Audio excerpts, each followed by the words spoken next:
साथियों नमस्कार, जय भारत जय निताई।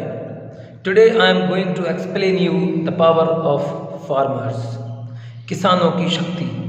मैं Amol Patel, founder, chairman, managing director Nitai group, आप सभी का स्वागत, अभिनंदन, वंदन करता हूँ। साथियों, जैसा कि हम सभी जानते हैं कि आज संपूर्ण विश्व कोरोना रूपी महामारी से बहुत ही चरम गति से प्रताड़ित है और बहुत ही अधिक परेशान है। विश्व में, विशेष रूप से हमारे भारत में चारों तरफ हाहाकार मचा हुआ है। ऐसी अवस्था में मैं आपको बताने जा रहा हूं कि हमारे किसान भाइयों की ताकत क्या है।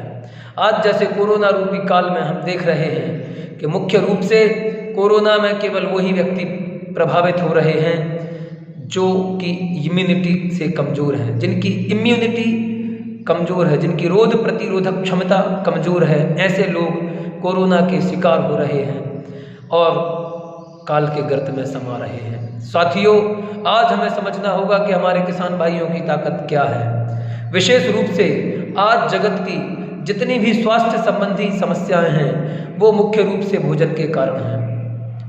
आज हमें समझना होगा कि हमारे किसान भाई कितनी ताकत है और स्वयं किसान भाइयों को समझना होगा कि वो कितना बड़ी भूमिका निभाते हैं।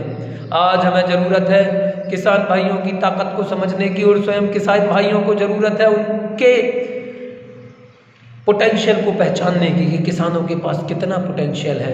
किसान भाई अन्नदाता हैं जो संसार के समस्त जीवों को अन्न दान करते हैं, अन्न देते हैं। ऐसा कहा जाता है, किसान शक्ति जागेगी सारी समस्या भागेगी। अतः आज जरूरत है किसान शक्ति को जागृत करने की, क्योंकि किसान साथी, किसान भाई, किसान जो अन्नदाता हैं वही हम सबके लिए अन्न देते हैं। और ऐसा कहा जाता है, जैसा खेहो अन्न वैसो रहे मन, you become what you eat. तो आज हमें ज़रूरत है शुद्ध सात्विक भोजन करने की, जिससे हमारी रोग प्रतिरोधक क्षमता बढ़ेगी, हमारा शरीर स्वस्थ रहेगा और स्वस्थ शरीर में ही स्वस्थ मस्तिष्क का विकास होता है और स्वस्थ मस्तिष्क में ही सृजनात्मक, रचनात्मक और क्रियात्मक कार्य होते हैं। तो हमें सबसे अधिक ज़रूरत है आज किसी बात पर ध्यान देने की, तो वो है कृषि क्षेत्र में। यदि हम कृषि क्षेत्र में अच्छा कार्य करेंगे, हमारे किसान भाई कृषि क्षेत्र में अच्छा कार्य करेंगे, तो हमारा देश एक सशक्त देश बनेगा। मैं समस्त राजनेताओं को, समस्त शासन प्रशासन को, भारत की समस्त शक्तियों को और भारत में शासन चलाने वाले समस्त नेताओं को, राजनेताओं को और अधिकारियों से विनम्र आग्रह करता हूँ, निवेदन करता हूँ कि आप सभी एक साथ जुड़कर कृषि क्षेत्र पर ध्यान दीजिए, क्योंकि कृषि क्षेत्र को बहुत ही ज़्यादा नकारा गया है और आज यही दशा है कि जो किसान भाई खेती कर रहे हैं वो या तो खेती छोड़ रहे हैं और खेती करने में उनका मन नहीं लगता है। आज युवा किसान साथी जो भी देखो रोजगार, नौकरी की तलाश में भाग रहे हैं, लेकिन नौकरी करना सबसे अधम कार्य है। नौकरी के पीछे नहीं भागना चाहिए, चाहे वो सरकारी नौकरी हो या प्राइवेट नौकरी हो। आज हमें ज़रूरत है अपने अंदर के आत्मविश्वास को जगाने की, अपने अंदर की शक्तियों को समझने की।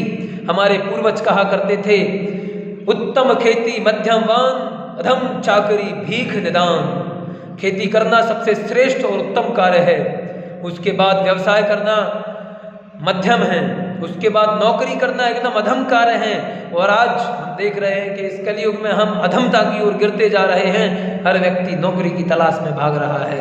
साथियों, मैं सभी से आह्वान करता हूं कि सबसे श्रेष्ठ कार्य है कृषि करना। आप सब आगे आएं, कृषि कार्य को समझें। कृषि कार्य से श्रेष्ठ और कृषि कार्य से पवित्र कोई दूसरा कार्य नहीं है। कृषि कार्य को सर्वश्रेष्ठ कार्य माना गया है। इसलिए हमारे भारत में बोलते हैं, जय जवान जय किसान। किसानों की जय के नारे लगाए जाते हैं, क्योंकि किसान भाई अन्नदाता हैं, लोगों को जीवन दान देते हैं। इसीलिए मैं सभी युवा साथियों से आग्रह करता हूं कि आप आएं, कृषि संबंधी रोजगार और स्वरोजगार को समझें। आज जहां एक ओर इस कोरोना महामारी के कारण लोग बेरोजगार होते जा रहे हैं, तो एकमात्र कृषि का क्षेत्र ऐसा क्षेत्र है जहां अनंत संभावनाएं हैं, अथाह संभावनाएं हैं। और विशेष रूप से हमारी धरती माता, यदि हम धरती माता से प्रेम पूर्वक, आग्रह पूर्वक, लगाव से खेती करेंगे, परमात्मा का चिंतन करते हुए कृषि कार्य को करेंगे, तो मैं गारंटी लेता हूं कि हमें निश्चित रूप से बहुत ही अधिक उन्नति मिलेगी। हमारा देश पुनः विश्व गुरु बनेगा।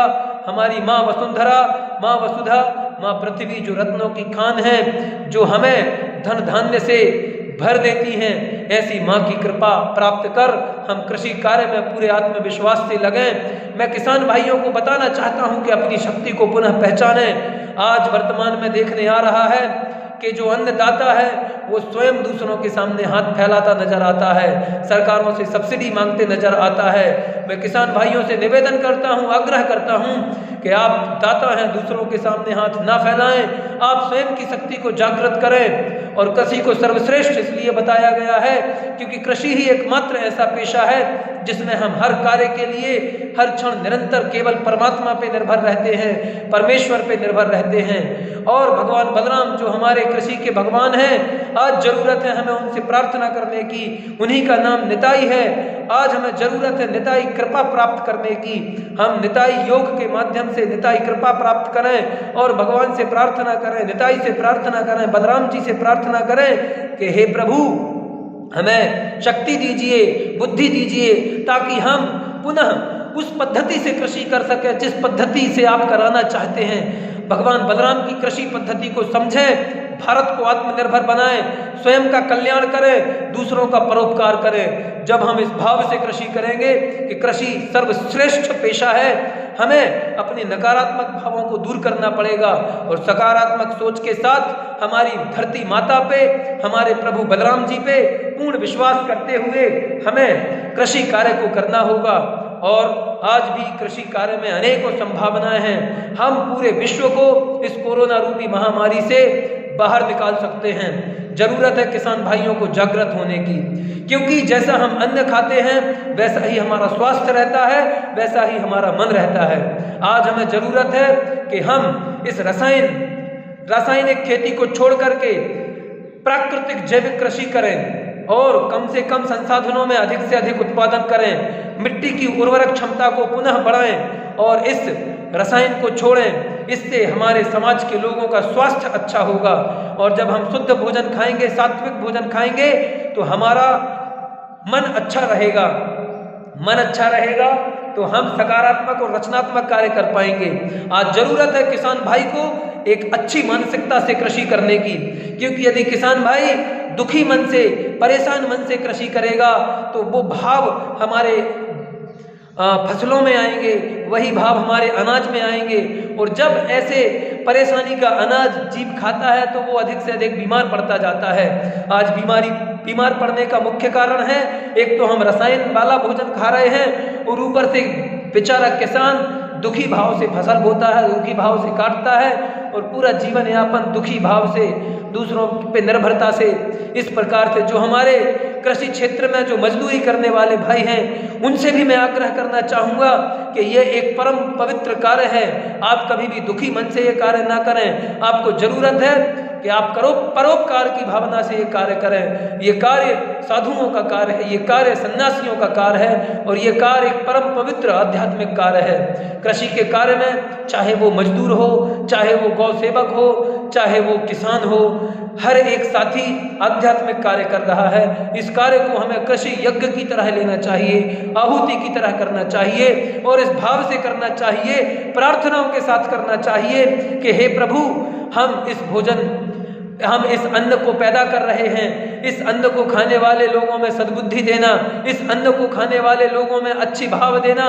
हे प्रभु हमें भी आप अच्छी बुद्धि देना ताकि हम सब जीवों को अन्न उपलब्ध करा सकें, सब जीवों को भोजन उपलब्ध करा सकें। अगर हमारे पृथ्वी पर वास्तविक पालनहार हैं तो वो कृषि बंधु हैं और कृषि बंधुओं से जुड़े हुए कृषि के क्षेत्र में कार्य करने वाला हर कार्यकर्ता, जिसे हम कृषि मजदूर कहते हैं, वो वास्तव में कृषि मजदूर नहीं है, वो कृषि के क्षेत्र में अन्न देने वाला साथी है जो हमें अन्न दान देता है, जो हमें अन्न प्रदान करता है। तो मैं सभी साथियों से निवेदन करता हूं कि आप पवित्र भाव से कृषि कार्य में जुड़ें। चाहे आप थ्रेसिंग कर रहे हो, चाहे आप कटाई कर रहे हो, आप प्रार्थनाएं करें, निरंतर परमात्मा का धन्यवाद दें, माँ वसुंधरा का धन्यवाद दें और हर पल हर क्षण हमें भगवान की कृपा के लिए धन्यवाद देना चाहिए। इस प्रकार से यदि हम अनाज उत्पन्न करेंगे, जैविक अनाज प्रार्थनाओं से भरपूर होगा, उसमें सकारात्मक ऊर्जा होगी, और जब ऐसा अन्न जनमानस खाएगा तो वो पूर्णतया स्वस्थ रहेगा, पूर्णतया समृद्ध बनेगा, उसके मन में सकारात्मक विचार होंगे, उसका मन पवित्र होगा। और न केवल भारतवर्ष बल्कि संपूर्ण विश्व जब इस प्रकार का शुद्ध सात्विक अन्न खाएगा तो वो परमात्मा के चिंतन में लगेगा, हम एक दूसरे का सहयोग करते हुए आगे बढ़ेंगे। इस प्रकार से एक सकारात्मक विश्व का निर्माण होगा। आज ये महामारी है, ये महामारी हमें चुनौती की तरह लेना चाहिए। इस महामारी में हमें रचनात्मक और क्रियात्मक कार्य करने की आवश्यकता है, और ये कार्य विशेष रूप से धरातल पर किया जाएगा। और पूर्ण धरातल पर काम करने वाले हमारे ग्रामीण क्षेत्रों के किसान भाई हैं, किसान बंधु हैं। जब किसान बंधु सशक्त होंगे तो ग्रामीण क्षेत्र का ट्रांसफॉर्मेशन आएगा।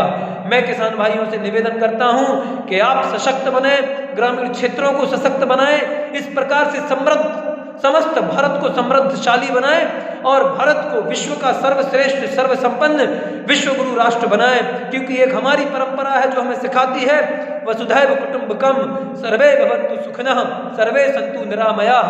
पूरी वसुधा एक कुटुंब है। आज अगर पूरे विश्व में शांति कोई दे सकता है तो वो केवल भारत है।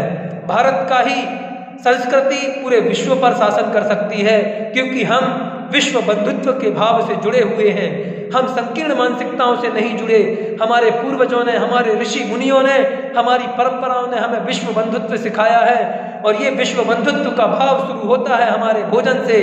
जैसो खे हो अन्न वैसो रहे मन। इसलिए आज हमें आवश्यकता है किसान भाई अपनी शक्ति को पुनः जागृत करें, और किसान शक्ति जागेगी तो सारी समस्या भागेगी। और इस कार्य के लिए हमें धरती, गंगा, गौ माता और परमात्मा की कृपा को समझना होगा। मैं किसान भाइयों से बार बार पुनः निवेदन करता हूं कि आप सभी अपनी शक्तियों को समझें, अपनी ताकत को समझें, और भारत देश को पुनः विश्व गुरु राष्ट्र बनाने के लिए सकारात्मक तरीके से प्रार्थनाओं से कृषि को सर्वश्रेष्ठ मानते हुए कृषि करें, दूसरों पे अपनी निर्भरता समाप्त करें। इस कार्य के लिए निताई ग्रुप द्वारा निताई जैविक किसान निर्माता कंपनी बनाई जा रही है। सभी किसान भाइयों से आग्रह है कि आप स्वयं आत्मनिर्भर बने, निताई ग्रुप से जुड़े, निताई किसान निर्माता कंपनी से जुड़े, और शुद्ध सात्विक प्रार्थना में सकारात्मक पॉजिटिव रचनात्मक भोजन अन्न का निर्माण करें, जिससे सभी जीव सकारात्मक और रचनात्मक बनेंगे, परमात्मा का चिंतन करेंगे और अपने जीवन को सफल बनाएंगे। तो सभी किसान भाइयों से पुनः आग्रह है कि निताई ग्रुप से जुड़ें और अपना जीवन सफल बनाएं और परोपकार करें। धन्यवाद। जय भारत, जय निताई।